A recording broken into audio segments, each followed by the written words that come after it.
we start to feel like victim to life, but not, I know people don't like that word these days, but let me describe it in a different way.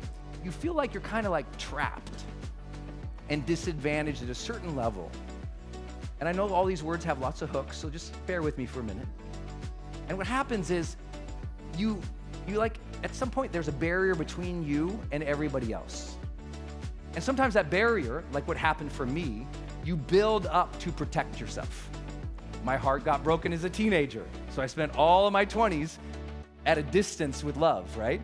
I built up an emotional barrier to keep people out because I didn't want to get hurt. So I think I'm keeping out the bad guys, but who can't get in? The good guys, right? I'm blocking people out because I got hurt one time. I want you to be happy. Who feels like they're working too hard for happiness right now? Yeah. Nothing you're going to achieve is going to give you more.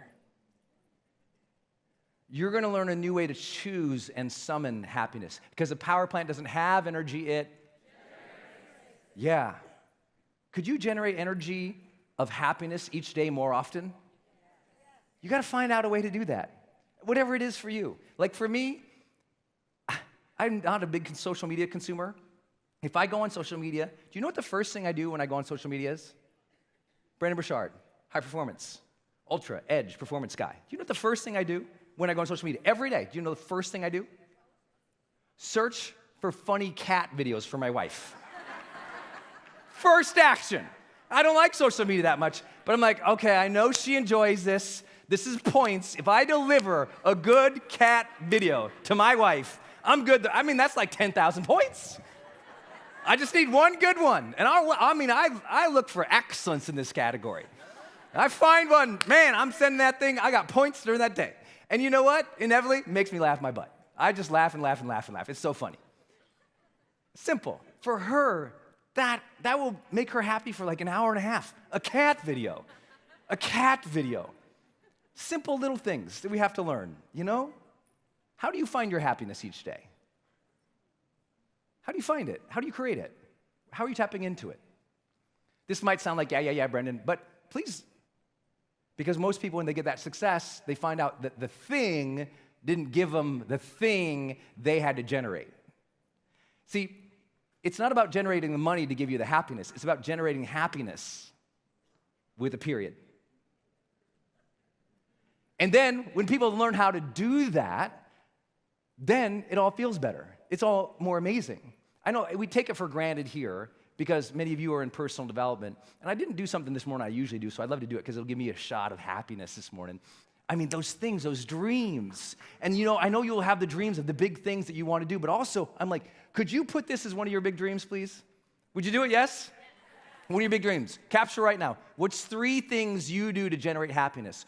Better, what's 3 things you could do to generate happiness every day? I know it's so simple. Let's just start there. I promise we'll go a little deeper.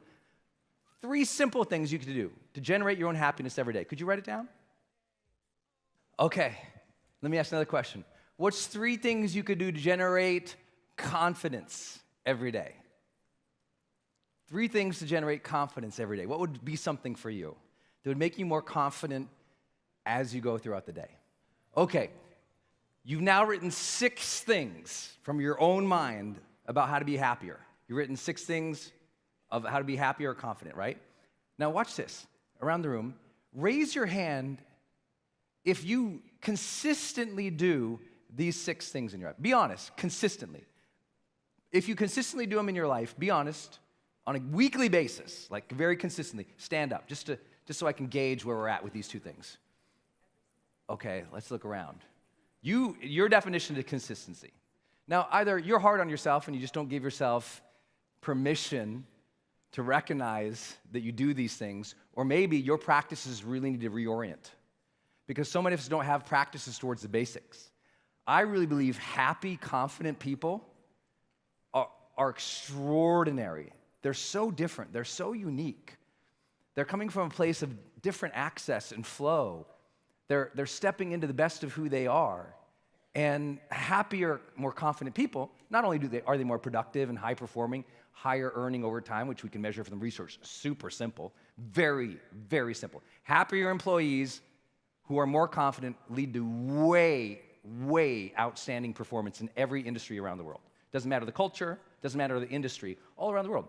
If you're happy and you're confident, I mean, those are two huge pieces. If you add the ability to have also social intelligence, meaning you know how to communicate well and have good influence, meaning you know how to treat people well and lead, we're talking like you're outstanding already. But if you don't have those practices yet, let me suggest something to you as a starting point, and then we'll go on to where we're living our lives. My suggestion to you is maybe it is time to raise your ambition.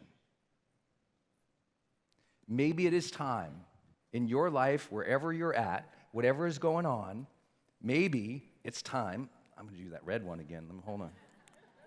Oh, see? It just fell apart. You saw that? Do you know that's why it was so strong? Because this part was already open. So, I mean, it's not that I was just being weird. It was actually the canister was open, people. Let me just make sure it's cracked a little bit. Okay. Raise your ambition. A lot of people think ambition is a bad word. No, ambition just means you have desire for something. Ambition doesn't have to mean you want more. Ambition can be you want more depth. Right? Ambition doesn't have to be these big crazy cars or islands or jets. Ambition can be, I want to repair that relationship with my spouse. But very few people ever had ambition to be really happy. They wanted ambition to get something, not to be happy. Raise your hand and follow. It's different. I want you to raise your ambition to be happy. Raise your ambition to be confident. You can be way more confident. This, for me, speaking, was terrible. Terrifying. I said at one point in my life, you know what? I need to learn to talk in front of people. Because after I came back from my car accident and live, love, matter was a big part of my mantra, I thought, okay, if I'm going to matter, if I'm going to make a difference, I have to learn to talk to people. I was very awkward. I didn't know how to talk and communicate with people. I'm like, I'm going to have to learn how to do that someday. Because if I want to matter, if I want to make a difference, I have to learn how to communicate. I have to learn how to communicate with my family. I have to learn how to communicate with the team. I have to learn how to communicate if I want to volunteer or make a difference. I'm going to have to figure that out. That's a big leap for me. So I want to see myself and envision myself one day confidently speaking on a stage. Someday, I will confidently speak on a stage, and I will like it. I will be happy doing it, not mortified, happy and confident on stage. Could you imagine? I couldn't even talk. I had that ambition. The last couple years really lowered people's ambitions. I mean, really. I meet capable people, confident, powerful, extraordinary people, and they've lost their ambition. They're like, I don't know. You know what they say? Why even try? Why even try? You know what? Every time I try, guess what happens? The world screws me. You know what? Someone takes advantage of me. You know what? Things change again. You know what? The government raises taxes. You know what? They shut down something. You know what? They lie. You know what? She takes this, he does that, this happenings. And so many times in the last couple years, you got disillusioned. You got discouraged. And I'm here to tell you, even in a room like this, who think they have big visions. It's why Ed brought it up this morning. Where there's no vision, people perish. Most people right now, their vision for themselves, too small. You don't even know how capable you are because you haven't been on the field yet. Or you haven't been on the field at this level of your life. Raise your hand if you know what I'm talking about. Right? Because you want that merry-go-round of comfort a little bit. It's just easier, right? I'm not going to put myself on a stage. I might be embarrassed. I might screw up. Or you might say, you know, I want to try that business, or I want to talk to that mentor, but I don't know, you know, who am I? I'm a kid from Montana. That's what I used to do. I'm just a kid from Montana. I'm too young. I don't have the degrees. I haven't achieved the things. And so I would talk myself down. Who talks themselves down? Be honest. Yeah. Listen, you got to raise up your ambition again. Because confidence is not that you've done it a million times. Confidence is belief in one's ability to figure things out. When you start believing that you can figure it out, see, I didn't think I could ever speak. Like, I'd be natural at it. What I thought was, I could figure that out. When people do that, they must have learned how to do that. That's always my assumption. She must have learned how to do that. He must have learned how to do that. I've never in my life said, they have such natural talent. I've always like, someone taught them. They learned. They figured it out. So what area of your life is not working right now? And if your confidence, I just want to let you know, if your confidence is a 7.4 in this group, you're not going to will yourself to figure it out. If that area of your life that you know you need to figure out and it's painful, and you're dialed to a 7.4 in confidence, I promise it's going to be a problem 2 years from now. I promise it'll be a problem 3 years from now. Unless luck and grace solves that for you, I'm here to say that is not sufficient. That is not sufficient. Not to take on the big things you want. Who wants to take on big things in your life? Yeah, turn to the person like, shake them good and say, take on big things.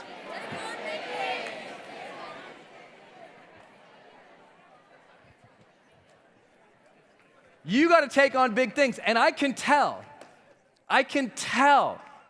why you don't. I can tell where you get stuck. Because you know what? There's 3 kinds of life. There's 3 mental modes we get stuck into. And as soon as you know them, and as soon as you recognize them, you're like, ooh, I don't want to be there anymore. I got to shift that. And I went through all 3 of them. Trust me. I know. And on any given week or any given year or any given day, we can all go through them.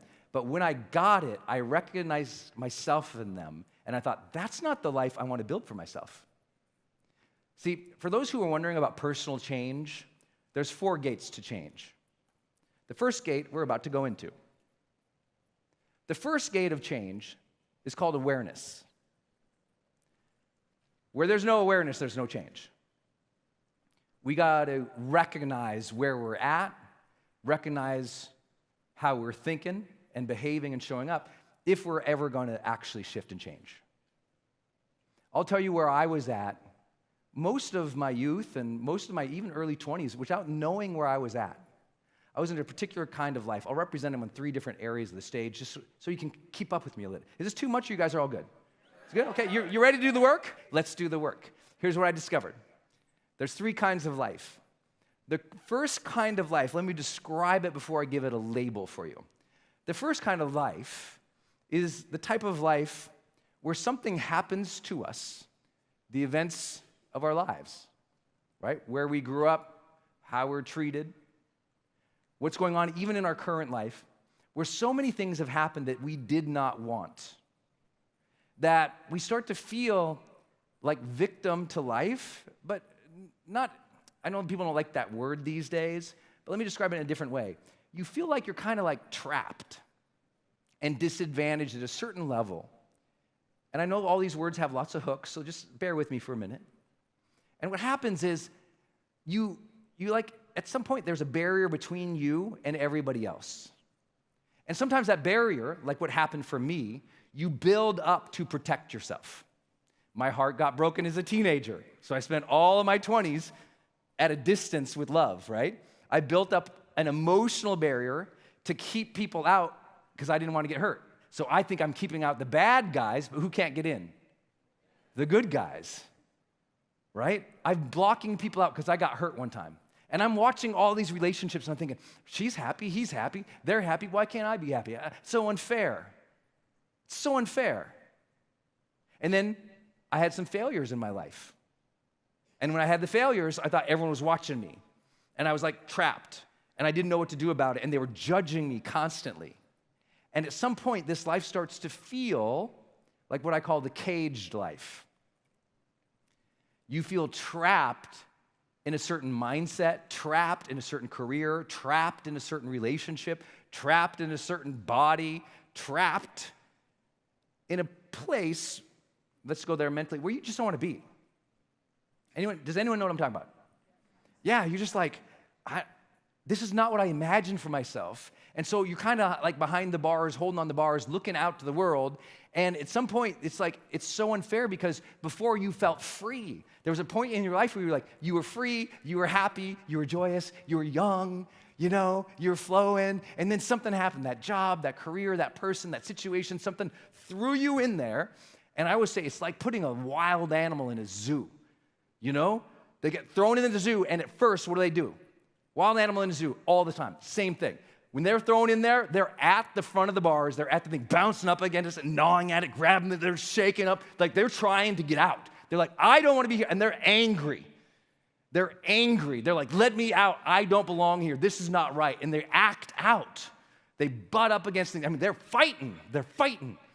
And then what happens is the people are all walking by and no one's helping them. Everyone's walking by, no one's helping. Everyone's walking by, no one's helping. Everyone's walking by, no one's helping. And then they start seeing, wait, no one else is in cage, what's going on here? And then they're just like get confused. And what do? You fight and you fight and you fight, and then one day you're like, oh, I'm tired of fighting. And so you kind of go back of the cage, and sometimes you come up and you rattle the hell out of that thing. And then other days you're like, I just don't have the energy anymore. I don't have the energy to keep fighting this battle. And then you go back and you fight. And then you release back. Who recognizes this pattern? It's like that fight and then stepping back. That stepping back at some point becomes what's called psychological resignation. You are resigned to the fact that this cage, this box, is your reality. The marriage is always going to be this way. My finances are always going to be this way. I'm always going to be fat. I'm always going to be this. I'm always going to be that. There's nothing I can do. It's never going to change. No one cares. It's always going to be this way. Why does this keep happening to me? I'm just stuck here.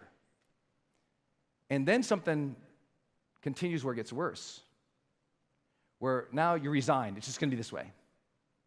And then more and more people go by, and you see all these other people getting successful. You see her being happy. You see them on social media succeeding. You hear your friends down the block did something better. And all of a sudden, you start thinking you're behind here, stuck, and you start pointing and you start thinking at them, and you know what you do? Another step back in the cage. And now, something really dangerous happens. You become bitter. Sure, she can do it. Sure, he can do it. Look at him. Sure, they can do it. They came from this place. Sure, they can do it. And you start becoming this person.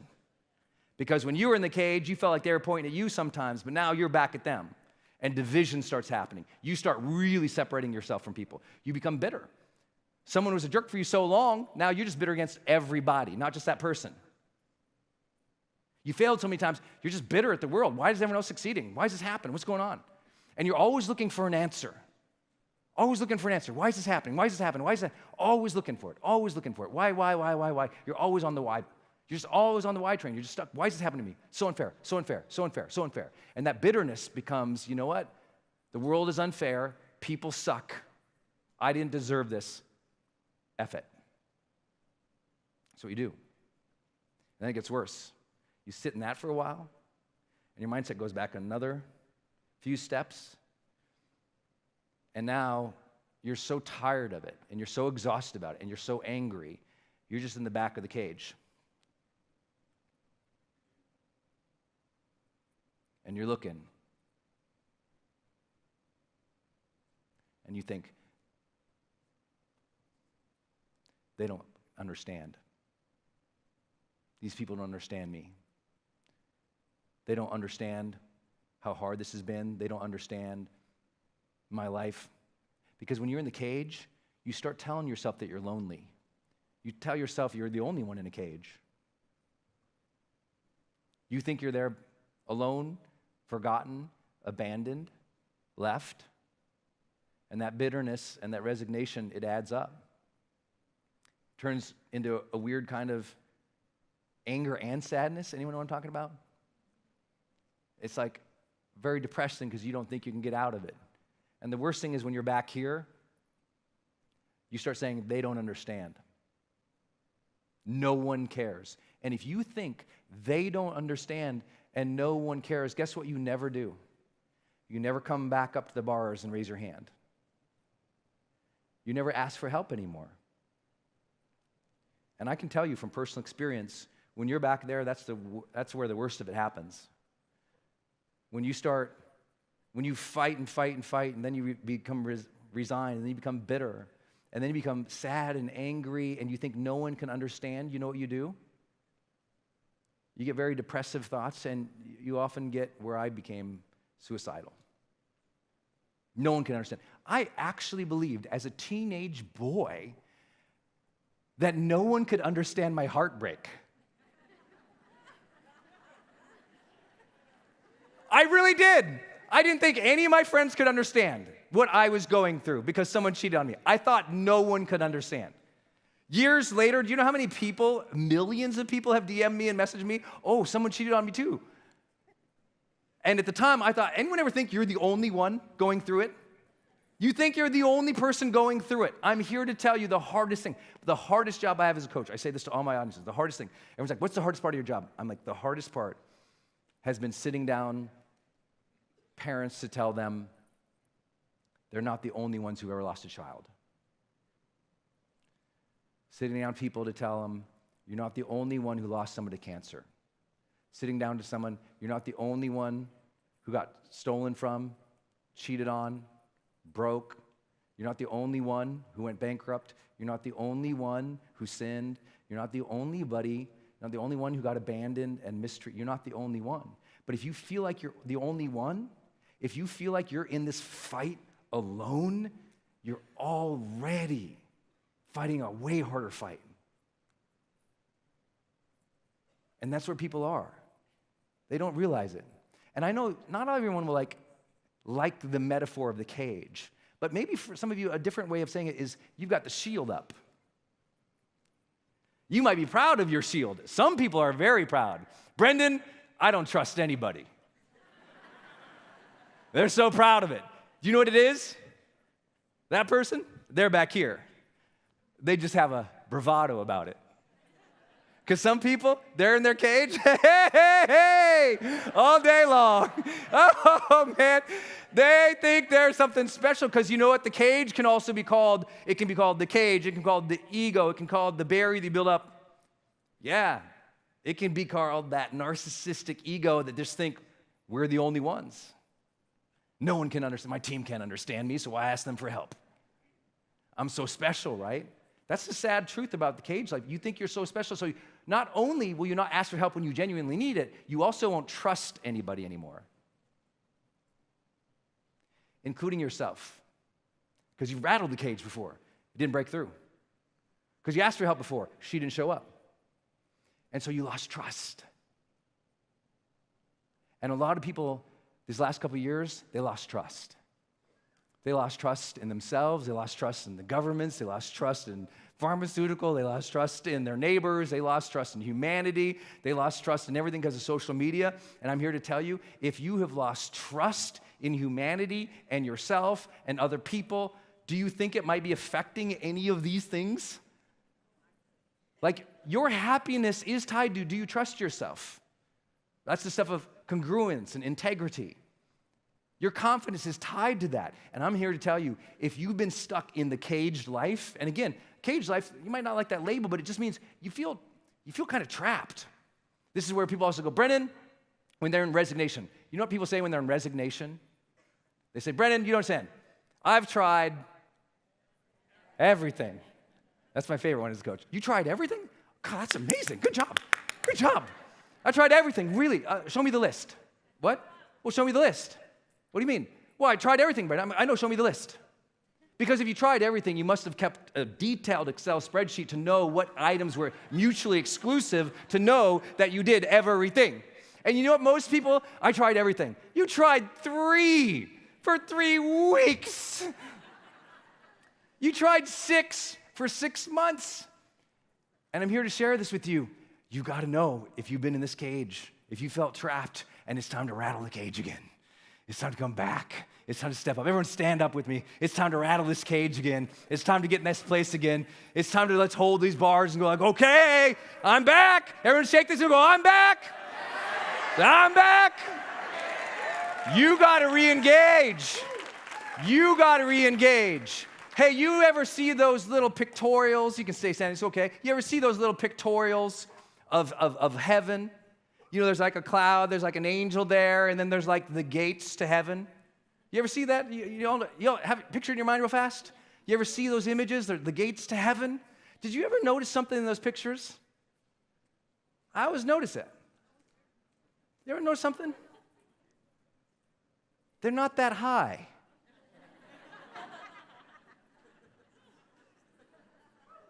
You ever notice that? The gates in heaven in every picture, they're not that high. I look at them like, I could climb right over that thing. You ever notice that? That's what you do. You think you're fighting these bars that are huge, and I'm like, that's the thing you're trying to get over? You lost confidence. You can step over these things. You are so much bigger than you imagine. You just have to unlock again. You got to crank that confidence back up again. You got to turn it back on again. You just forgot. You got discouraged. You got disillusioned. You kind of got upset because other people got ahead faster, and you see them managing it better. I'm here to tell you, if that's where you're at, in any way, describing you, a little lost of trust, or kind of like you feel like you're holding back, or the foot's not on the gas pedal, something's going on for you, I'm just here to say, you got to shake that thing. Shake it again, shake it again, shake it. You got to be like, let's go. Let's go. You got to shake that thing. I'm here to tell you. I am here to tell you something. I'm here to tell you something. You are way stronger than you think. Way stronger. And you think you are dealing with the insurmountable? It's not that high. And 90% of the time, when I show up in your life, I kind of walk into the cage. I'm like, what's going on? And you're like, oh, these people, and it's so terrible, and bastards, and it's unfair. And I'm like, oh, man, what's going on with you? Oh, well, I've been in here, and I go, yo, there's a door right there. That door is personal growth. That door is asking for help. That door is the things you know you already need to do. That door is eating better. That door is sleeping better. Meditation, exercise, diet, sleep, getting around a group of people like this. That door.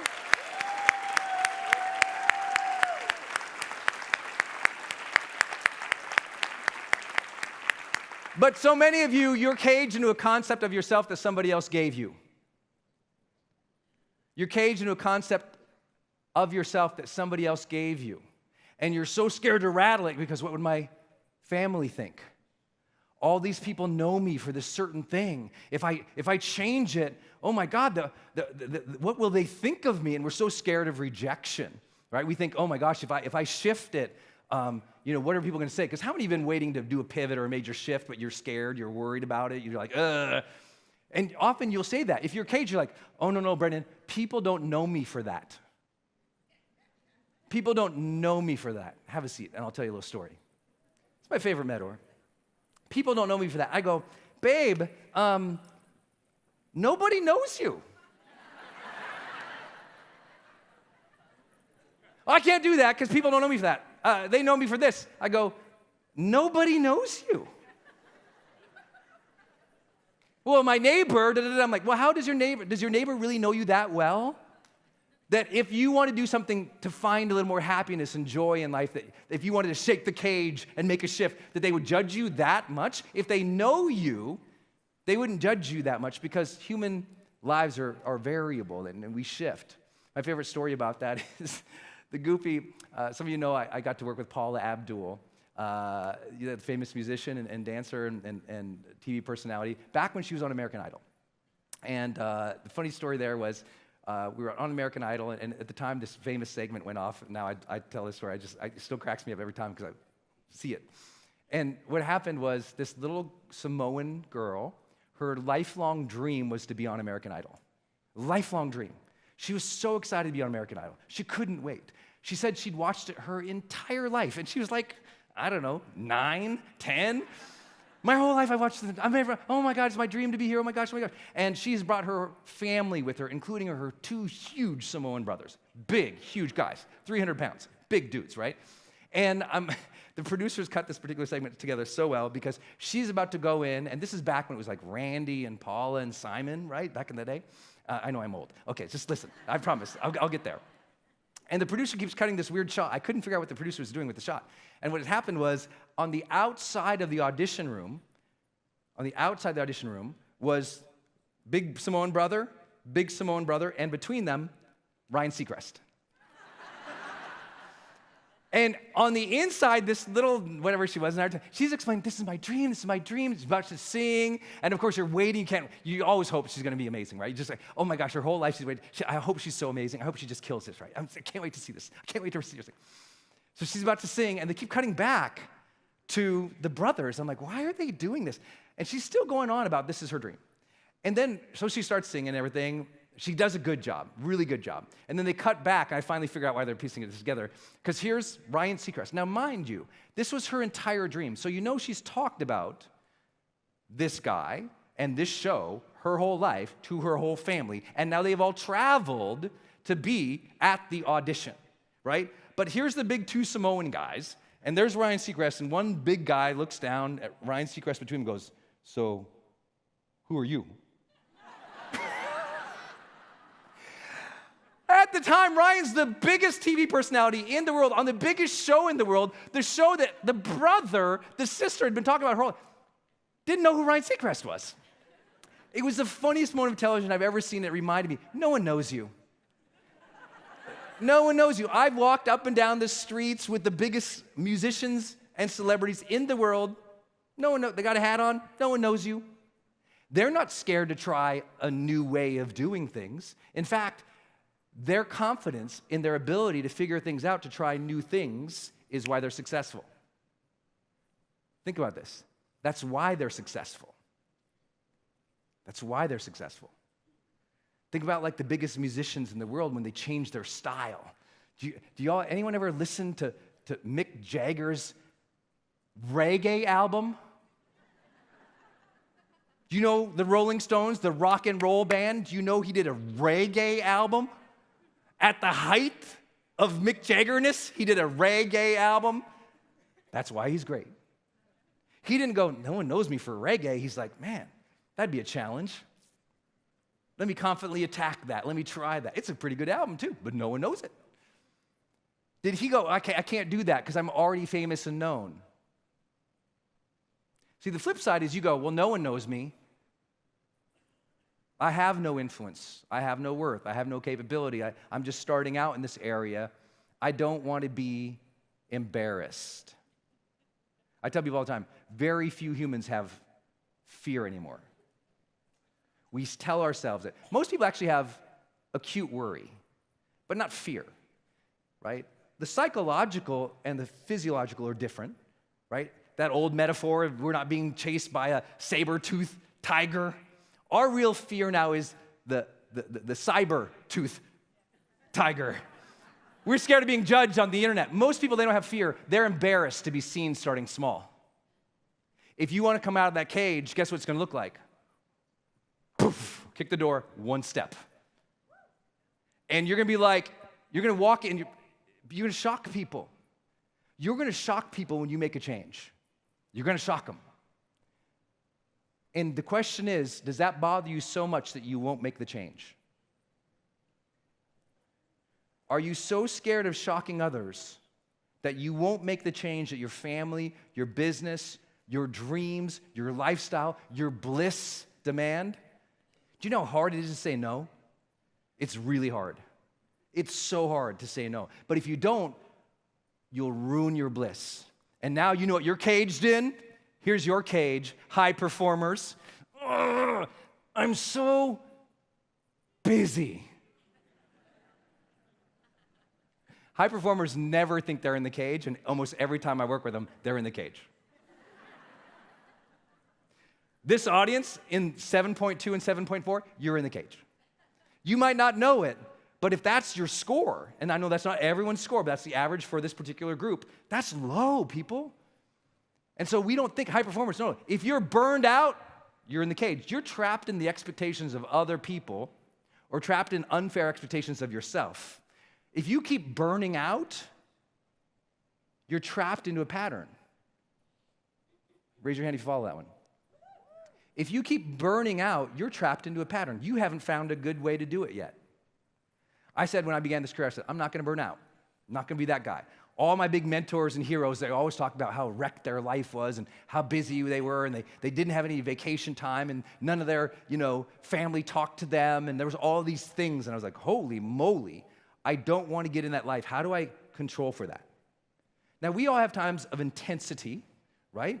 Times of intensity where it shifts. You're on the roller coaster, like Ed talked about, for sure, for sure. But many people don't realize how burned out they are because they're trapped in other people's expectations, because they are trapped in the concern of changing.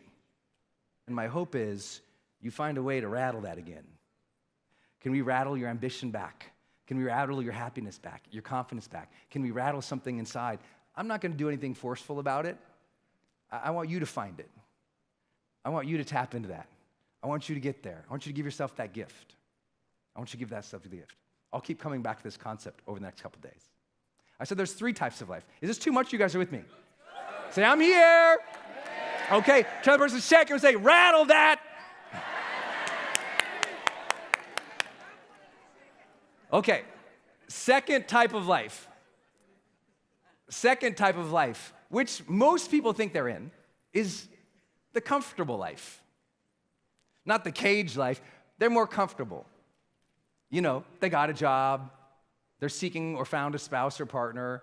You know, the kids aren't screaming at them all the time. It's like, you know, the comfortable life. Like, things are going pretty good. Raise your hand if things are going pretty good. See, a lot of this group, too, in the happiness department, things are going pretty good. They're not terrible. They're not a D-. They're not an F. They're not an A or B, but they're pretty good. A 7.2, pretty good. And pretty good, by the way, it's like the comfort zone. You know, when you're in that comfort zone, like Ed talked about, maybe that merry-go-round, you know, it's a little bit more comfortable. And if you want to know, if you want an illustration of where your life is, let's talk about that comfort zone, because I think people don't understand it. And I can explain, who would like me to explain in one slide, this is my slides, all of your results in life? Oh, okay, I'll skip it. I'll go to the next one. Okay, let me explain every result you have currently and have ever gotten in one little ladder. Ready? Okay, watch. There's things that are in our comfort zone. Okay, this is basic personal development 101. I promise I'll go beyond it. Just catch up with me for a second. Because remember, common sense is not as common practice. So there's our comfort zone. And by the way, what bothers me so much is everyone speaks down to the comfort zone. The comfort zone is also where your unique abilities lie, where your unique talents lie, where you just do things and it flows. It's like a strength or a passion. It's a talent. Don't bemoan that. I spend a lot of time with athletes trying to get them back into that comfort zone. When everything's really intense and chaotic, I want them to be flow. I want them peaceful. I want that Bruce Lee-like water thing going on. You know what I'm talking about? Some of you know what I'm talking about. Like, no. I want you to be centered and comfortable in the uncomfortable, right? That's basic stuff. That's basic stuff. I want you to be centered and comfortable in the uncomfortable. I want chaos to happen, and you're standing strong, watching it, picking your next move. Best footballers, soccer players in the world.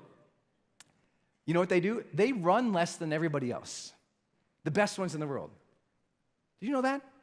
It's funny because you think the best soccer players in the world would actually cover more ground on the field. They don't. Like, if you watch the best, like a Ronaldo or, you know, all of his contemporary peers, they're actually, when everyone's kind of run, they're walking like this. They're walking the field. And they're about to position themselves right in the right spot. And everyone else says, what's going on? And so it's that strategic player. I want you to be more strategic in your life. Way more strategic. But I also want you to be more comfortable. More comfortable, right? Who stresses themselves out a lot? Anybody? Just stop that. Who raised your hand and you already know how to de-stress yourself, you just don't do it? Yeah. I've worked with a guy, Brendan, I already know this stuff. I'm like, what's the stuff? He's like, you're going to tell me to breathe. Yeah, I highly recommend it. I know you're just going to tell me I should start meditating. I go, why do you think I'm going to tell you that? Well, everyone knows. I go, everyone knows what? Well, the science proves it. I'm like, Do you meditate? Well, no, that's stupid. Okay, all right. It's going to take a while for me to understand, but I'll catch up there, buddy. It's what people do. They discount the foundational elements: meditation, exercise, diet, sleep, supplementation, great friends, vulnerable sharing, pushing ourselves towards meaningful goals. We mess it all up. It's so simple sometimes. But in the comfortable life, I don't want you to be mad at it, because everyone who says you have to live outside your comfort zone, I'm like, oh, no. Comfort zone is good. Comfort zone, good. Okay. Just me? I think I'm killing it. I'm having a good time. Are you having a good time? I thought that was hilarious. Comfort zone, good. Good job, Brendan. Okay, that's all I'm going to remember of the whole day. I'm going to be eating tacos tonight. Then I'll go in my ice bath, freezing in my ice bath, like in just total mortal pain. I'll laugh my ass off. Comfort zone, good. I promise you it's going to happen. Oh, gosh. What was I talking about? Oh, yeah. So the good news, all the good results you got in your life and are currently getting, it's happening in comfort zone. Bad news, you got to go beyond it. We all know that, right? Does anyone know what the other zone is beyond comfort? Uncomfort? No, the other zone, and this will explain a lot of your results. A lot of your results. And some of you have never been in the zone, and some of you need to get your butt back in that zone if you want to shift your results. It's the demand zone. Demand zone. This is where it's necessary to be better. You don't even get the choice, right? You must get better. It is an internal demand or an external demand. In the high-performance research, we call it psychological necessity. It is necessary for me to get better. It's necessary for me to develop. I don't have a choice. It's necessary. And other times, life does that. It becomes necessary for you to take life seriously. Some of you know my story in the demand zone. When I started all of this, I'd left a corporate job to start my first book and coaching and teaching, and I did what every new author does. I promptly went broke, and I was living in San Francisco, and I had no money, so I had to give up my apartment, move in with my then girlfriend, and I was in my comfort zone. I was like in survival mode. I was comfortable with just surviving, so I never succeeded beyond survival. Who has a family member like that? Yeah. See, survival is awesome, and it's the most dangerous thing to the human psyche. Isn't that crazy? Survival is necessary. And it's the most dangerous thing, because when you figure out how to survive with so little, when you figure out how to survive in a relationship by not making any noise and being quiet and not ruffling the feathers, not rattling the cage, not rocking the boat, whatever metaphor you want to use for the cage life, when you survive there and you get good at surviving, you forget to demand more of yourself. Can I get an amen on Thursday? Survival is dangerous. Survival is dangerous because if you get comfortable in survival, you won't push beyond the comfort zone. You won't push beyond survival. So you always only just pay off the credit card bills. You always only just go enough work so you don't get fired. You always do just enough not to get in trouble. You always do just enough to pay the bills, but you'll never go beyond because you can survive on nothing. I know that. I grew up in a house where my mom would drive 60 miles to save $2.10 on a gallon of milk. When we went shopping when I grew up, I don't know if anyone, you ever go shopping with your mom and she had 3 of the extra large frozen Ziploc bags full of coupons? And you went to the store, and she drove the cart all around the store based on the coupons. She was hunting for the food based just on the coupons to save 10 cents here, 5 cents there. That was my mentality growing up. It's like, just survive, just get by. And if you don't have something demanding a little bit more, then you'll just stay there. I know that because I went broke, because I was allowed to go broke because I came from broke. And so I was broke. I made it okay. It's okay that I'm broke. It sucks, but I'm broke. I'll survive. Move in with my then girlfriend. We didn't even want to get, we wanted to wait until we got engaged before we moved in together, or at least married or something. We weren't ready for that. I moved in with her. I made it okay. I had a little laptop. And that laptop was, something I had to return back to work soon. I had my mom's fold-out 3-legged table. I put it in my girlfriend's bedroom because the apartment was small, so the little table went there, and it was right next to the bed, and the bed became my extended desk, so on the bed, I had all my bills, my invoices, my vision boards, my research papers, my notes, my journals, everything was on the bed during the day, and then I'd break it down at night usually.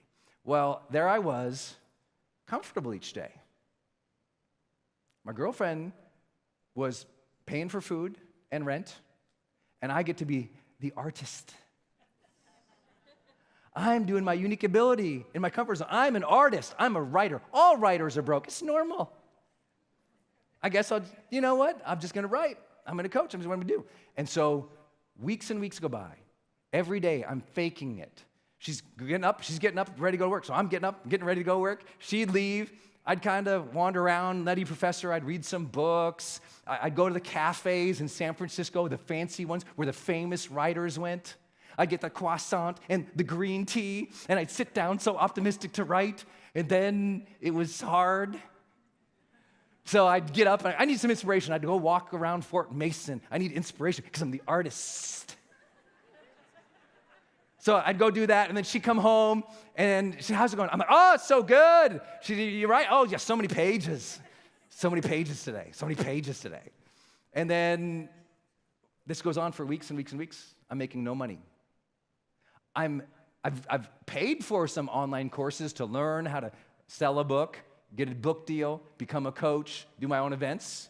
I've learned how to do, I got the logins, but I'm not using the logins. Some of you people in this room know what I'm talking about. Do you have Growth Day? Oh, yeah. You ever log in? Well, that's a different, I don't know. And so there I am, weeks and weeks and weeks, months and months and months. And because I had someone who was allowing and permitting, it was just fine. Is anyone in your life allowing you to play small? They love you, and yet that love, just like survival, is dangerous. Who knows what I'm talking about? Yeah, it's dangerous. Sometimes someone has loved you into a lower level. Their love, their compassion, their understanding allows you to be a lazy ass. That's our language from Montana. And so that's what she was allowing me to do. Now, she wouldn't have said that. He was trying, he was researching and everything because I was good at perpetuating that things were good, but they weren't good. Who's good at perpetuating the good? But it's kind of phony sometimes. It was phony. So one night, I'm phoning it around, phoning it in, trying to write. She comes in, it's late. I had a little bit of riff going, but not much. She comes in, I'm like, she walks in, oh yeah, I'm typing, here I go, yeah. And she walks in, gives me a little peck on the cheek to go to bed. She goes, okay, good night. I'm like, great, I'm just sitting here writing, I'm on a riff, okay. So she goes over, and I'm literally pretending to type. And she goes to get under the covers to go to bed. She gets under the covers to go to bed, and I look over, and I see the love of my life sleeping under the covers, under the weight of my bankruptcy bills. She's literally sleeping under my bills. And it was like,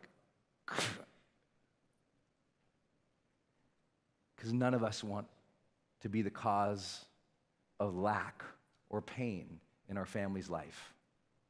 And when you see it, that your own inaction, your own lack of discipline, your own lack of fundamentals, when you can acknowledge it, and it's causing lack or pain for your family at a certain level, For us, we were broke. And I looked at that, and I saw her, and it just, and I was like, no more. Some point, the survival can't be enough. Some point, you faking that things are good, it's not enough no more. Some point, you just doing what's comfortable, it's not enough anymore. And somebody in your life needs you to show up. Can I get an amen on a Thursday? Somebody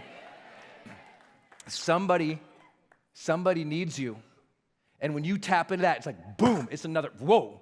It's like when there's another level of demand, something extra comes out.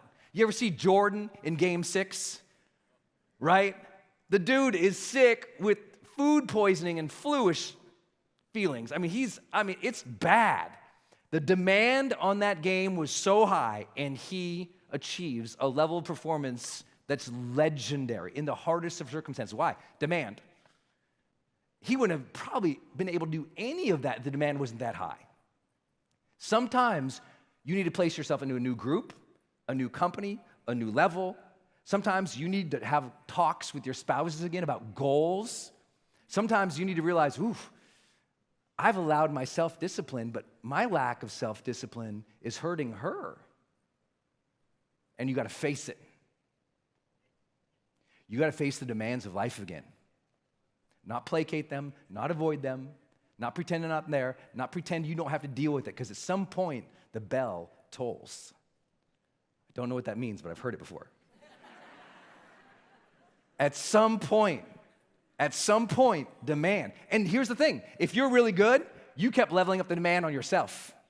Aaron's like, Brendan, how do you do those big audiences in those arenas? I was with a friend the other night, and he's like, you have 2,000 people for 4 days? How are you going to survive that? And I was like, I just kept upping the demand on myself. I told myself one day, I'm going to learn how to stand on stage for 5-6 hours a day for 4 days. I'm going to learn how to do it. I'm going to learn how to protect my body, my energy, pull it off. I'm going to have to learn to get up there. I'm going to figure out how to do it. He was like, what are you talking about? I kept leveling up the demand. I said, you know what? No matter what I'm going to do, listen, no matter what I'm going to do, how do I go a little extra harder at it? Not in terms of time, but like challenging myself, right? You're going to make a great meal for your friends. Challenge yourself to do a little better. And that challenge mindset differentiates the most successful people in the world. They're doing the same thing as you. They're just going, how do I do a little more? Paula Abdul, at the time, she told me this quote. I will never forget. She says, the great thing about going the extra mile in life is there's no traffic after the extra mile. Yeah. That's when your clients teach you new things, like, that's good. Because, when you go that extra mile, you go challenge yourself a little bit more. It's rare air of people who will demand of themselves. I know you get this concept. But if you want to be a great speaker, you have to challenge yourself to try new things. Some of you guys have seen on I think it was on YouTube or somewhere. I was speaking at a big conference. There was like 25,000 plus people. At the Superdome, I was super pumped about this. At the Superdome, I was like, yes, the Superdome. That was like, okay, I was really excited about it. I'm going to the Superdome. And I said, I'm not going to tell any of my stories. I'm going to use all new slides, tell new stories, and I'm going to find out. This happened to be, I think that was it was a Beachbody conference. And I said, oh, what's up, y'all? Maybe some of you were there. Awesome! I was like, I called them and I said, hey, what's your hardest move? They're like, what? Because, they teach exercise and stuff. I said, what's the hardest move? Like, what's Tony Horton's hardest move and Chalene John? What's their hardest move? So they told me the hardest moves that people fall down on. And I was like, oh, okay. I'm going to learn how to do those moves. And I'm going to do them in front of 25,000 people in a suit. I'm going to pull it off. I was like, okay. So I taught myself these moves, and they were hard. I mean, you can see it on YouTube. I mean, it was hard. It's like, it's a handstand donkey kick back to a backward one-handed bridge reach around. It's super hard. Oh, no. So I'm backstage with Tony, and I'm showing it to him. He's like, well, you're kind of doing it wrong when you do it like this. And so he's kind of coaching me. I go out there, okay. So then I go out to pregame, like to check out the stage, and I go out there. And the problem is the stage, it's like slick material. It's like slippery. Now, unbeknownst, what I'd done for 5 nights in a row, actually 5 weeks in a row, and then the 5 nights prior, I would wear a suit at home, and I'd be doing these 2 moves over and over and over and over and over. And Denise would just laugh because I'd be falling all over the place. She's like, why are you doing this? And it was this. I was like, I got to challenge myself. There's no earthly reason I was going to do that, other than every speech I go, I'm going to challenge myself to do something new I've never done before. Every speech. It's why I'm one of 3 Americans who's ever done the Arena Slam. The Arena Slam is I spoke to all 72 arenas as the keynote in North America. Yeah, it's crazy. I said, I'm going to do it. I'm going to figure out how to do it. I'm the 3rd highest paid speaker on the planet. I'm going to figure out how to do this. I'm going to figure out how to do this. I'm going to figure out how to do this. I'm going to figure out how to do this. Okay, demand. So I practice.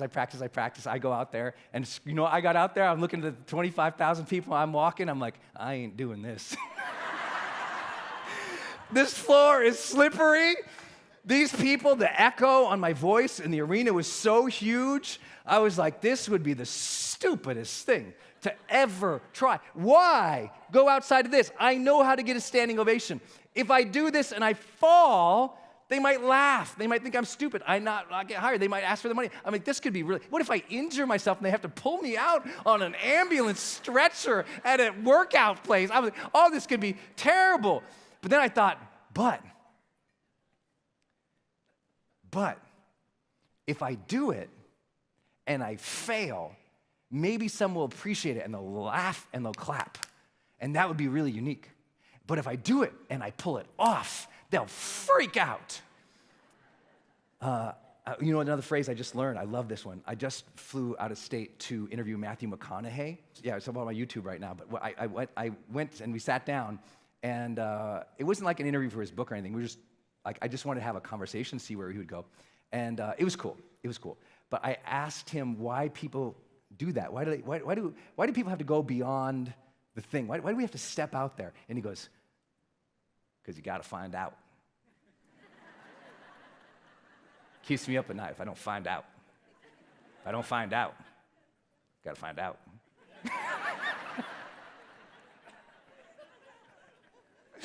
You got to find out what you're made of. You got to find out what you're made of again. When you're in the cage, you stopped wondering. You didn't get curious. You didn't challenge yourself. You forgot. What are you made of? You forgot pushing because when you tried, they made fun of you. When you tried, you felt bad. But you haven't put yourself in the demand zone enough. And the reason most people stop here in life is a zone they never even thought about. A zone they've never even thought about. If you've seen me teach this before, they stop right here. They got an esteem zone problem. They got comfort. They're in a difficult situation. They can push themselves, but they can't see themselves beyond it. They can't see themselves beyond it. Their identity, their perception of self, they've never visualized or seen it. This is why everybody, Ed, myself, everybody in personal development since really about 1820s have pushed visualization so hard on you.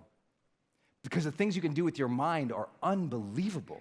The way that you can rev yourself up and get yourself in a state is unbelievable, but most people never do it, so they don't know. In college, when I decided I want to learn how to communicate, it was the first time I ever envisioned myself on a stage. And I would lay in bed visualizing myself on a stage, and it would make me sick. Anyone ever have that feeling? Like I would get sick in my stomach. I would be laying in bed visualizing, and I'd be sweating. Because I didn't know the power of my mind yet. I didn't know how my mind could change my energy, change everything in my body. I didn't know, but I just keep visualizing. Things well beyond my capability. When's the last time you laid in bed, visualized yourself doing something way beyond your capability? Way beyond. Have you done it recently? Raise your hand. Recently. Give yourselves a round of applause for those who raise your hand. That's not many. We forget how, just revving this thing up, I want you to learn how powerful your mind is, right? How powerful your mind is. Just gauge yourself right now. You know, the chicken hit about 15 minutes ago. So for those who are feeling a little lethargic, about 15 minutes ago, your food digestive system took over more energy from your brain. So your gut is in charge right now. Your brain is not, for those who don't know that, biology stuff. So right now you might feel a little sluggish. Watch what happens without doing anything crazy. Just close your eyes. And here's what I want you to do, consciously and purposely. So this is nothing weird, no unconscious hypnosis stuff. I don't even know how to do that. With your eyes closed, what I want you to do is I want you just standing there, take a nice deep breath in, sip it out, and I want you to speed up your mind. I kind of want you to get a little bit like mischievous in your mind. I want you to get a little bit silly in your mind.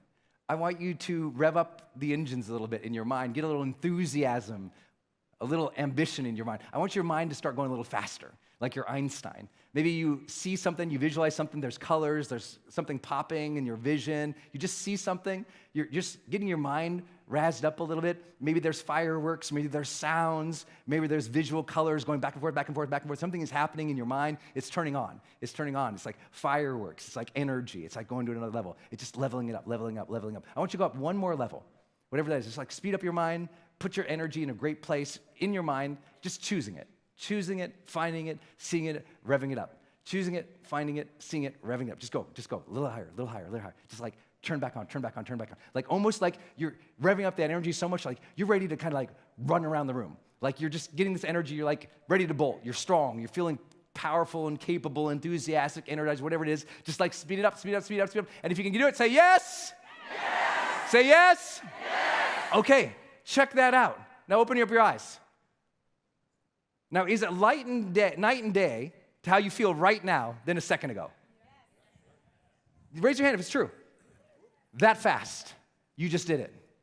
You didn't move, you didn't jump, you didn't have to, karate kick anybody.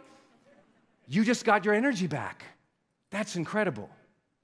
If you applied that same truth to seeing yourself do more incredible things when your eyes are closed, you put that kind of energy behind it every day, that's how I got better on stage. That's how I believed I could do crazy things on stage. That's how I became so high paid at it. I imagined myself in difficult coaching conversations when someone said, I don't believe you, I don't trust you, who do you think you are? I imagined myself in negotiations at a $1 billion negotiation table. I just saw it, I pretended all the players, what they were talking about, what they were saying, and I just played these movies in my head, and there was little Brendan, that kid from Montana, doing crazy stuff.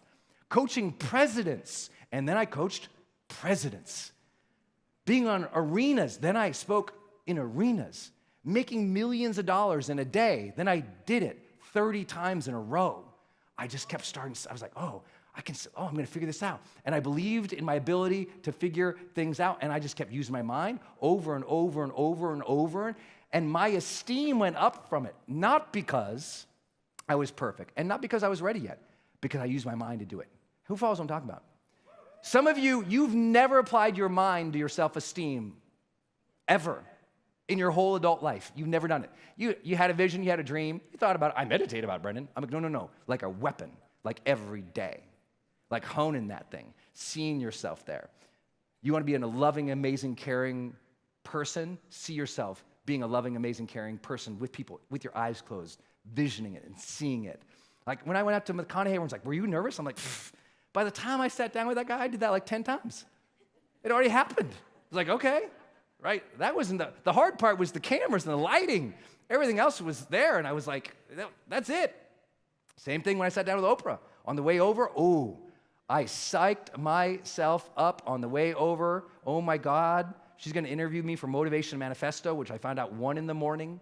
I gotta be over there at 8 a.m.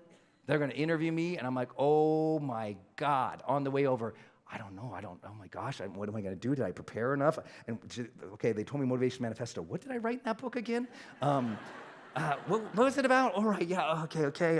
And I'm, okay, get your words down, Brendan. And I start telling myself all these things that are limiting myself. And I stopped about a block from the hotel. And I'm like, whoa, dude, you are using your mind to lower your self-esteem right now. This is not going to serve you. You need to be present. You're about to go get interviewed by Oprah. You know what you need to be? Happy. You know what you need to be? Confident. Dude, use your brain different. Everyone say it with me. Dude. Use your brain different. Turn to the person left, right. Dude. Use your brain different. Yeah, and then you lose your body with it. Now everyone bouncing slightly. There you go. Take 5 deep breaths. I started breathing on the way over to those interviews.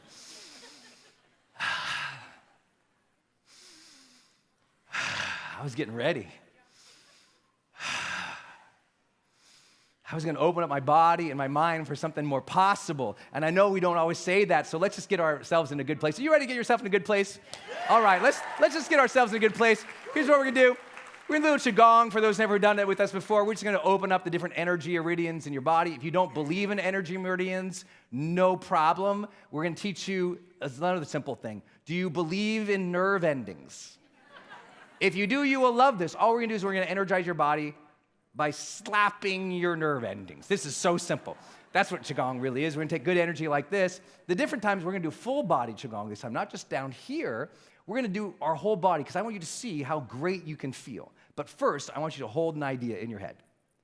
I want you to hold an idea in your head right now that it's time to activate the next level of challenge, of demand, of esteem for yourself. And as you're thinking about that, holding that level, I just want you to think about it because I'm going to ask you to hold it because I want you to understand there is another level. And you might not know it yet, but it's going to be an important one. And don't worry about writing this down. We'll come back to it. The highest level is when you're in the service zone.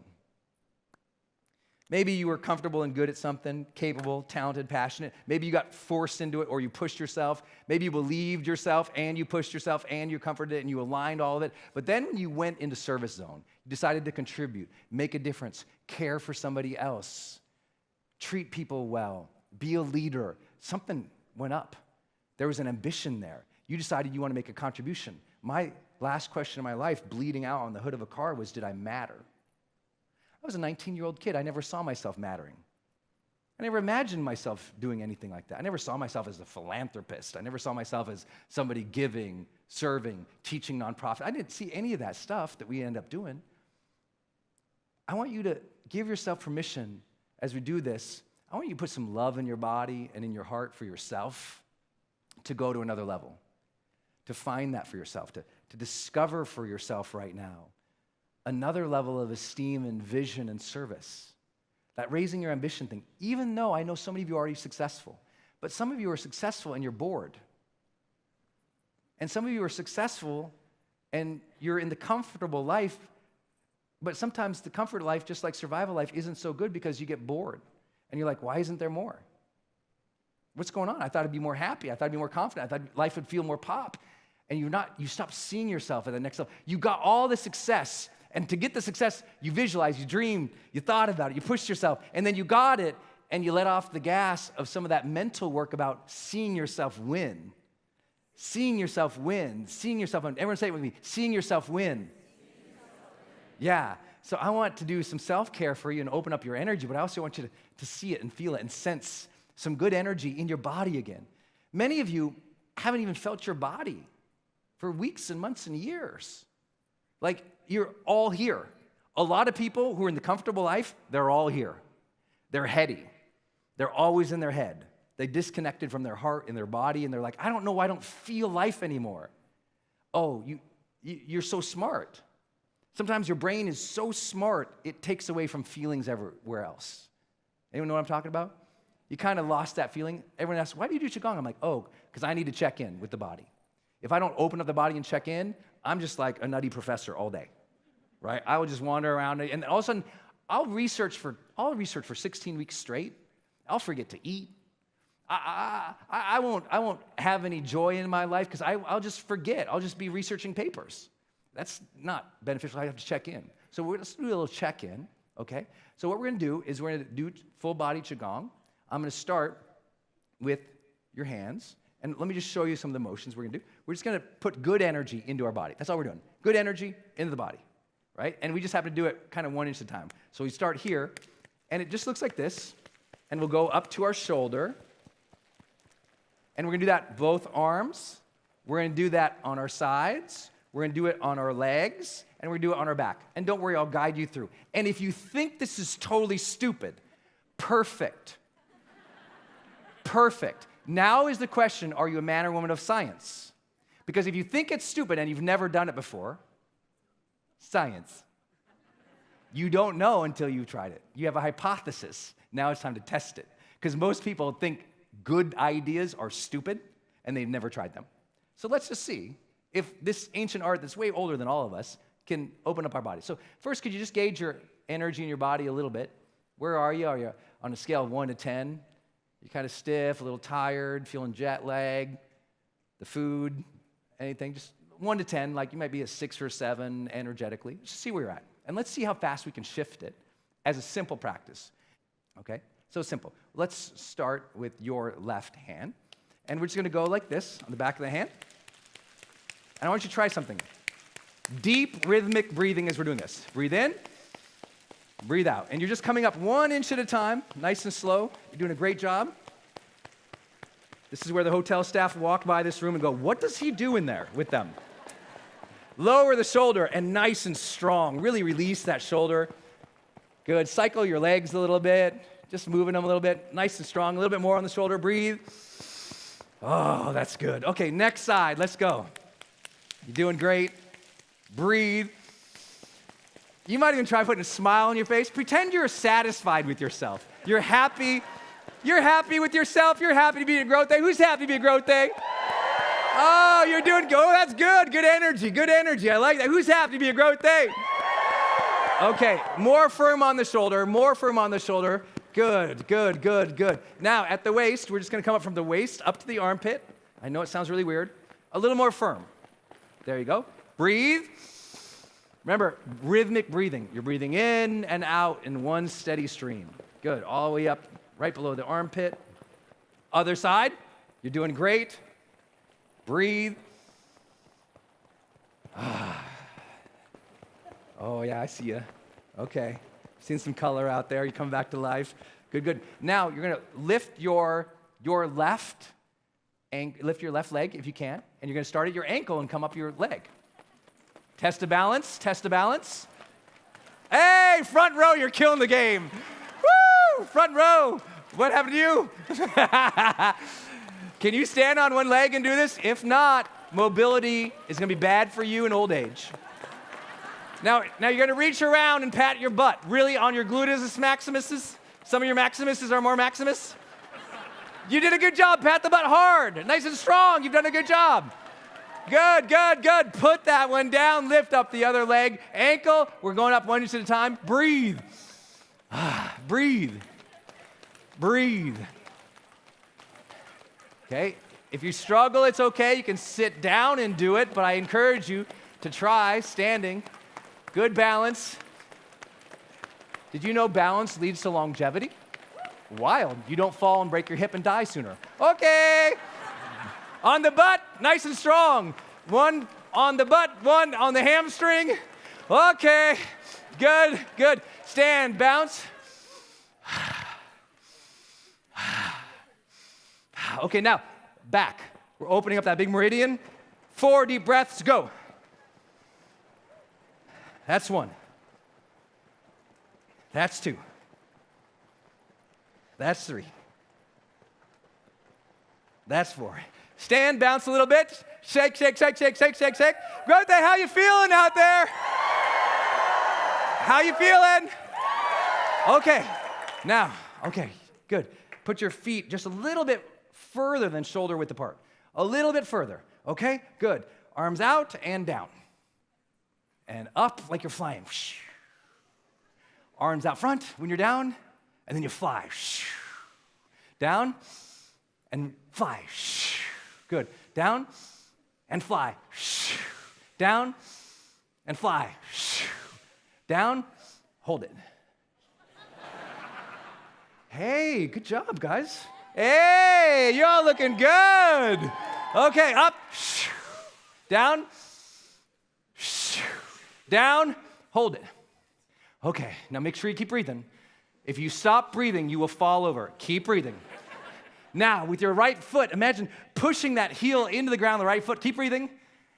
And now go rotate the weight around on your right foot. You feel it in the toes, on the side. Push, yeah. Now on the left foot. heel in the ground, mid, toes, outside of the foot. Oh, you're doing so good. Stand up, breathe, down, up, and let's bounce. How you doing in growth day? Okay, you're doing good. Turn the person left, right, shake them, say, you're looking good.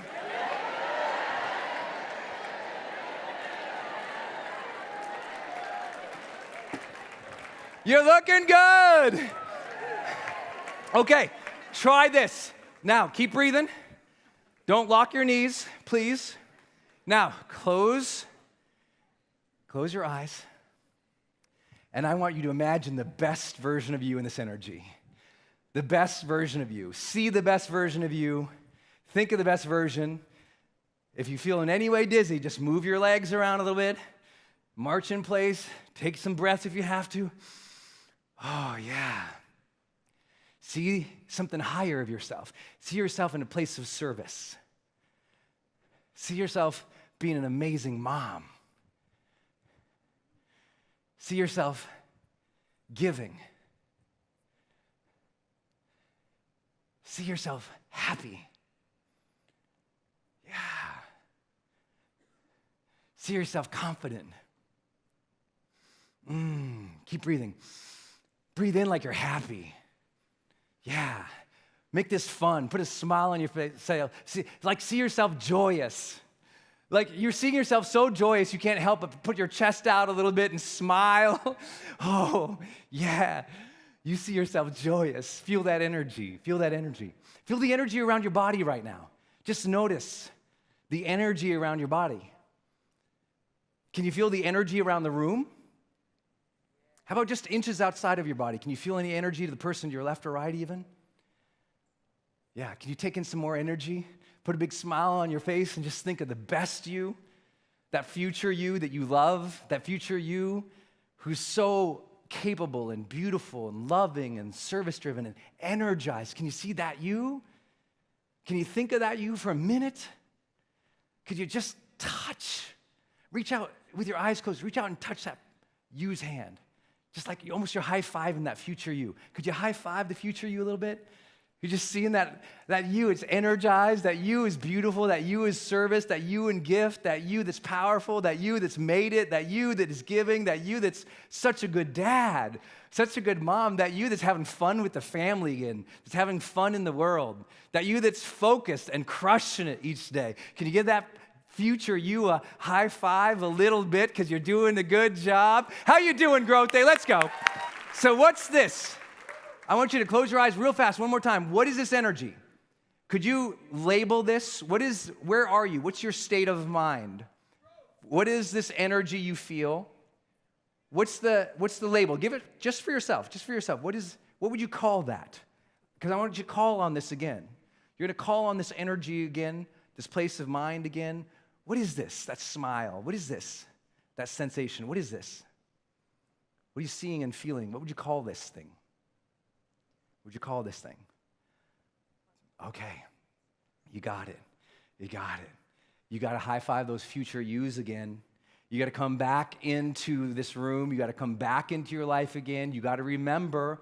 You have to remember Growth Day. You have to remember Strivers. You have to remember that this isn't something you do at a conference once in a while. How many of you, this is the first time in a long time you did anything like that to visualize or to think or to feel the future you, energized and happy? Be honest, first time in a while. Let me hear, what's it sound like when you do it? You feel good? Yeah. So good! I promise to come back to these ideas here in a minute. But I want to illustrate for you real quickly where we've been. Who's having a good day at Growth Day now? Do you feel that? Who feels a different energy about their body right now even? Right? Not only did you just probably revitalize your energy, you revitalized your identity. Write it down. Some people, they work out throughout the day. I have friends, you know what? Every hour they go and they lift up their kettlebells to energize themselves. They got their walking treadmills so they can be more productive, and they're on their walking treadmill desk so they can be more productive. They do all these amazing biohacks to get that extra mitochondrial mechanism firing. They got all the things, and they don't even know themselves.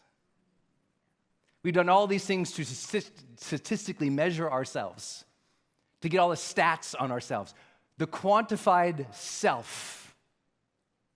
And most people don't have a vision of self. And so sometimes you're so busy, you lost connection with yourself, that best version self, that energized self, that beautiful self. How many of you would take a 10-day challenge now and just try to do that activity we just did? Would you do that at home once a day? Would you try that? Once a day. All we did, the rules, open up your body, visualize yourself confident, happy, joyous, successful, loving, caring, giving. Those are some of my values. You find your own values. Just see yourself doing it. Everyone's like, but is that just dumb visualization? I'm like, yeah. But how do you think your brain works? I mean, we are, in some ways, so simple as a human species. Like, we're a very simple animal in so many ways. We think we're so complex, but we're actually not that. A lot of what drives us is our identity, how we see ourselves. Raise your hand if you follow. And so a lot of people, when you hit your lid, if you're like, Brendan, I have so much challenge in my life, I can't take it anymore. What did you just say? I have so much challenge in my life, I can't take it anymore. I can't handle it. That's the stuff of confidence. That's the stuff of esteem. That's the stuff of who you believe yourself to be. So when we move on up to these things, everything shifts. I remember I was with my buddy Randy, I don't know, a couple of years ago teaching this concept to a bunch of financial traders. And Randy's like, do you think they're going to like this? I said, I got this. I think they're going to really get this. And he's like, where do you think they're going to get stuck? I'm like, well, they're going to get stuck in these top two. But then the CEO who's sitting with us is like, that's the thing. We have a lot of this, but we're not this yet. We need to be this as a company. We got to get up here as a company. And what we do is say, well, I'm not good. I'm not the greatest. A couple nights ago, I had the blessing of flying, I can't remember. So I did the McConaughey thing, I had a minute of a break, and then I went out to Stephen Furtick's church, Elevation Church in Charlotte. You know Stephen? He was just here in Austin, if you know. He just sold out the Moody Center 2 nights ago. So yeah, like 12,000 people in the Moody Center. It was crazy. And they do worship music. I know not everyone here is into religion or spirituality. I'm just telling you the story. So I went out to see his church in Charlotte, and he's been preaching on Gideon recently, and he was telling the story of how in the Bible, whether or not you are religious at all, stick with me, that there's a character in the Bible named Gideon, and Gideon believes that he's the least of his family. That's his thing. So God's asking him to be a warrior, to go to war and save a people. And he goes, me? Why me? Why? I'm the least of my family. And then he starts asking the Lord, why is all this happening to me? Why is this happening to me? Why is this happening? Why is this happening? And it was such a cool passage because I learned this from Stephen because he was telling me about it, how he's saying, why me? I'm the least. Why does all this happen? And then in the Bible, God doesn't even answer it. He doesn't try to explain all those things at all. He says, go in the strength you have.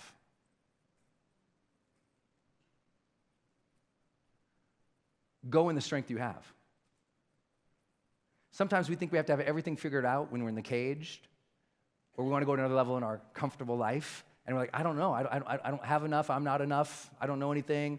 I don't know. And the Lord's saying, go in the strength that you do have. And it's really powerful. And I just saw him teach literally 12,000 people that. And it was unbelievable. And it's such a powerful idea, isn't it? That no matter what you're wondering, am I enough? Can I do this? Go anyway. Go in the strength you do have. For some of you, that's a spiritual connection. Some of you, that's just like, no, you've been through so much. You give yourself so little credit. And why do I tell you this? Because so many people in the comfortable life, listen, I know people on covers of magazines who think everyone thinks they have everything. They are in the comfortable life. I'm working with an NFL quarterback right now, in the comfortable life. And you're like, no, can't be in the comfortable life. I'm like, hey, the comfortable life is better than the cage life. Can I get an amen on a Thursday? Hey, it's a leg up, but there's this thing. There's this other level, this other layer of life, a different one. It's not caged and comfortable. By the way, again, comfortable is good, but there's other levels to comfort too, right? Right? Because you can be comfortable and bored. And that's what happens for a lot of people. They're comfortable, but they're bored. They lost that pursuit of something. They lost that identity, that vision of their future self. And that's where I say there's this other life. We call it the charged life. The charged life, or the called life. It's a higher level of energy, a higher level of enthusiasm, a higher level of identity that sees yourself in a very different place. You know what most people do when they see themselves or think of themselves? They diminish themselves. They're in the cage. Or they don't give themselves credit. They're comfortable. They've done good. I'm fine.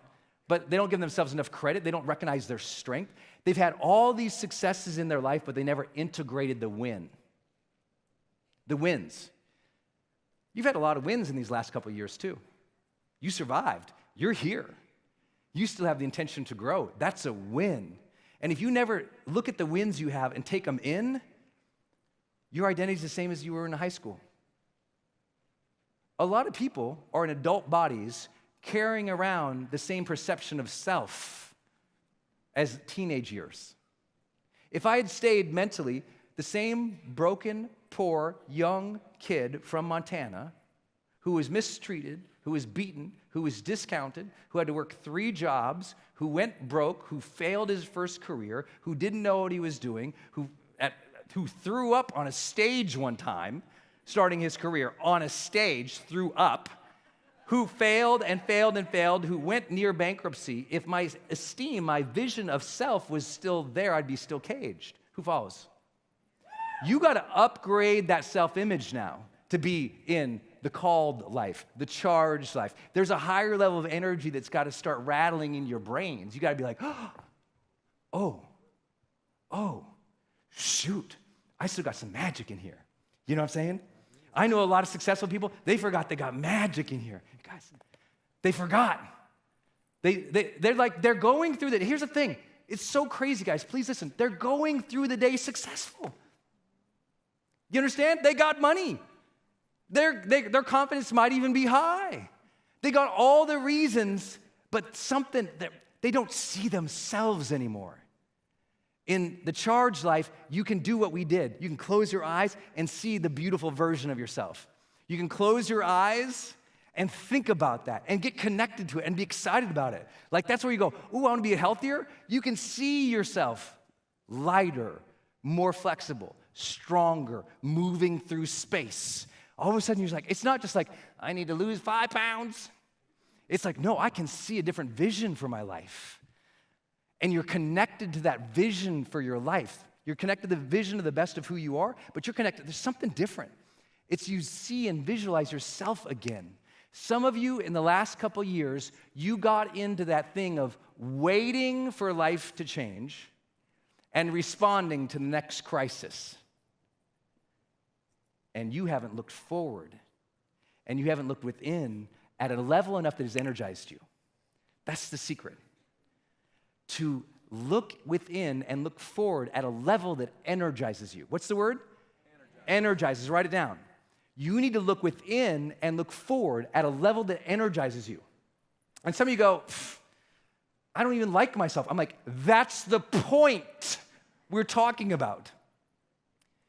You're hanging on to an image that was created in the cage, and you haven't generated a new image. You're different now. Who's different than you were 5 years ago? I'm way different than I was 5 years ago. Way different. I want you to be different. It's okay to change and shift. Entrepreneurs in the room, your challenge with your team and your company is they're still thinking like 3 and 5 years ago. They don't have the vision internally, culture, and they don't have the vision future enough to energize them to shift into higher performance. Their performance might be in the demand zone that you give them.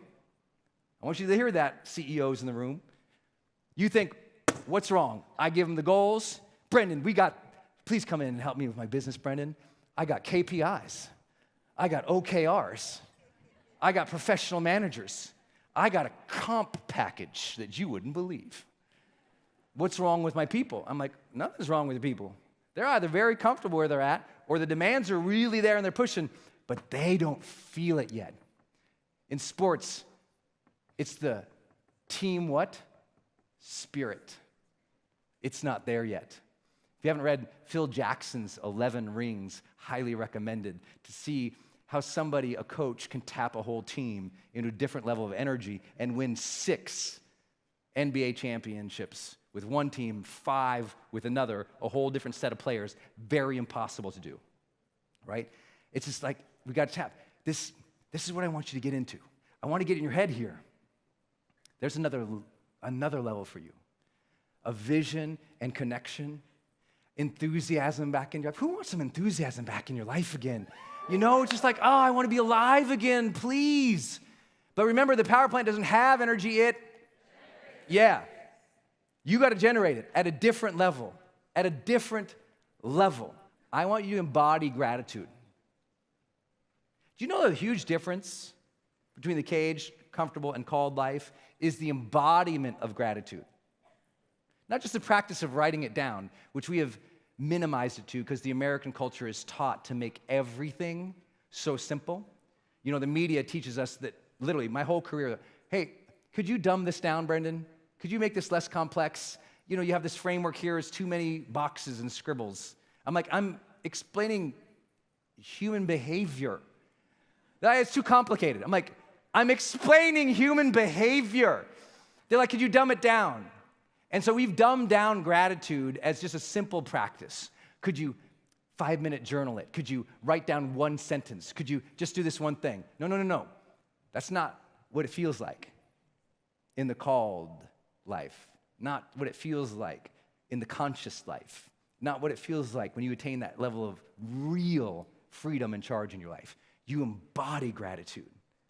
You feel it. You sense it. You move with it. It's hanging on you. It's there. It's in all your pockets and all your eyes and orifices, and it's just everywhere. It's up in you. You can't do nothing about it. It's just there. It's so part of you. And most people have so many things to be grateful for. And when I ask them, what are you grateful for? Well, you know, the kid didn't eat the dog. They have no energy to anything they say. I want you to start a practice today. And again, I know we have a lot to go in these next couple of days. I want you to start a practice of more energetic speaking. When you talk about something you are grateful for, I want it to sound like you're embodying gratitude. I want it to sound like you feel it. It's different. I want you to learn to do that, even with strangers. You want to shock your family? Go back home and express gratitude to them and feel it this time. I love you, honey. You're so helpful. Oh my God. And you're like, what happened to the passion in our relationship, Brendan? We were so in love. I'm like, have you heard how you talk to each other? You're boring the librarians.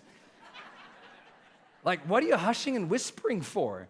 It's like, man, if you were in the Bouchard household and you heard, well, you shouldn't hear, I'm telling you what, you have to talk with energy to your partner. You still have to do that. You still have to do that. So as you talk to each other, gratitude, embody. What are you grateful for? Second, where do you feel right now? Caged, comfortable, or charged? And why?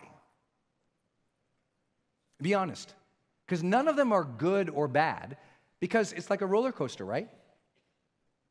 There's areas of my life in the last 2 years I felt a little trapped, you know? I decided to hire 65 people in 18 months. That was like really hard to do, you know? And that like took over a lot of my 2 years. Like I was like, okay, we're gonna hire a lot of people. We hired a lot of people. And it was like, whew, that was a lot. I was like, okay. So I can say, in that part, felt that was hard. And at some point, I was upset about it. No problem. That's not bad. You also understand?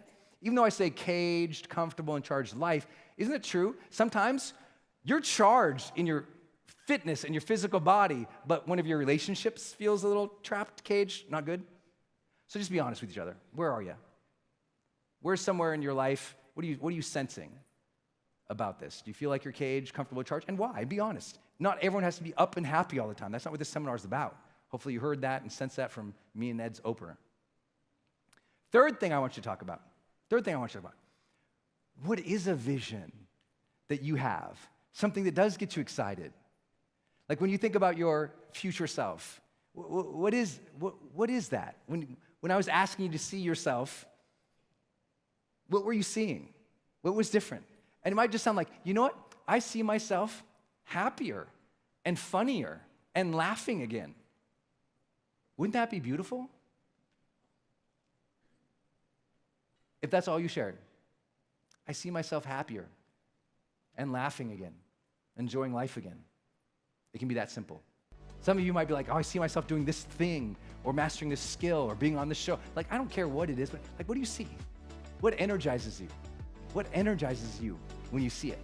3 simple things. What are you most grateful for? And then, where do you feel? In any way, caged, comfortable, charged, and you can choose. I want you to get used to the language here. And then, describe a little about that thing you see about yourself in the future, the best that you can. Let's talk about vision again. Can we talk about vision? Yes? I know we can, because you're the one. You get the opportunity. So everyone bring the joy and go. Hey, it's Brendan. I just want to thank you for watching my channel. There's so many other teachings and trainings on this channel, so please enjoy. Thanks for being here. Also, for those who want to go to another level, I have an upcoming Certified High Performance Coach Certification Week.